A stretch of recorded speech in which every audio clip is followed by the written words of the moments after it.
शहर नूराबाद की एक खामोश गली के कोने में हर रोज एक नाबीना मुसाफिर बैठा नजर आता था। उसकी आंखों पर कपड़े की पट्टी बंधी होती और सामने मिट्टी का एक सादा सा प्याला रखा होता जिसमें चंद सिक्के पड़े होते थे। लोग उसे एक आम फकीर समझकर गुजर जाते, कुछ तरस खाते और कुछ बेधियानी से नजर फेर लेते। इसी गली में एक कम उम्र लड़का रहता था। नाम था अली। उम्र कोई 9 या 10 बरस, कपड़े पुराने मगर दिल बेहद अमीर। वो रोज स्कूल जाते हुए चुपके से उस नाबीना मुसाफिर के पास रुक जाता और अपनी जेब से बची हुई रोटी या पानी उसे दे देता। एक दिन अली ने हिम्मत करके पूछ लिया, बाबा जी, आप देख नहीं सकते, फिर भी आपके चेहरे पर सुकून क्यों है? नाबीना मुसाफिर मुस्कुराया और नरमी से बोला, बेटा, असल अंधापन आंखों का नहीं, दिल का होता है। जिसे अल्लाह बसीरत दे दे वो अंधेरे में भी रास्ता पा लेता है। कुछ दिन बाद बाजार में एक दुकान से रकम और कागजात चोरी हो गए। शोर मच गया।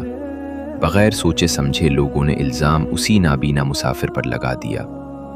यही होगा, सारा दिन बैठा रहता है, नजर नहीं मगर हाथ तेज होंगे। गुस्से में आकर लोगों ने उसके कपड़े फाड़ दिए, प्याला तोड़ दिया और गालियां दी।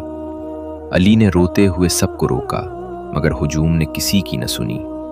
उस वक्त नाबीना मुसाफिर ने बस इतना कहा, सच को वक्त चाहिए, शोर को नहीं। अगले दिन अली स्कूल नहीं गया। वो पूरा दिन गलियों में घूमता रहा, सच की तलाश में। इसी रात उसे एक दुकान के पीछे एक बटवा मिला जिसमें वही रकम और गुमशुदा कागजात मौजूद थे। अगली सुबह अली वो बटवा लेकर मस्जिद पहुंचा जहां मोहल्ले के बड़े जमा थे। उसने सबके सामने सबूत रख दिया, ये चोरी उस बाबा ने नहीं की, असल चोर कोई और है। लोग शर्मिंदा हो गए, कुछ की नजरें झुक गईं। नाबीना मुसाफिर खामोश रहा, फिर धीरे से बोला, जिसका इंसाफ अल्लाह करे वो इंसानों से शिकायत नहीं करता। चंद दिन बाद एक मारूफ आलिम दीन उस महल्ले से गुजरे। मस्जिद न खिताब के बाद वो अचानक उस नाबीना मुसाफिर के पास गए और अदब से उसके कदमों को छू लिया।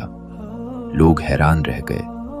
आलिम ने कहा, ये कोई आम फकीर नहीं, ये हमारे मदरसे के अजीम मुफ्ती थे जिन्होंने गुमनामी में जिंदगी गुजारने का इंतखाब किया। पूरा मोहल्ला साकित हो गया। अली की आंखों से आंसू बहने लगे। नाबीना मुसाफिर ने उसका हाथ थामा और कहा, बेटा, तुम वो चिराग हो जो अल्लाह ने मेरी आजमाइश में रोशनी बनकर भेजा। अली ने कहा, बाबा, मुझे नेकी करना सिखा दें। वो मुस्कुराए, नेकी वो है जो नाम के बगैर की जाए। उस दिन के बाद अली और वो मुसाफिर मस्जिद के बाहर एक छोटा सा स्टॉल लगाने लगे जिस पर एक तख्ती आवेजा थी, सच खामोश रहता है मगर गूंजता जरूर है।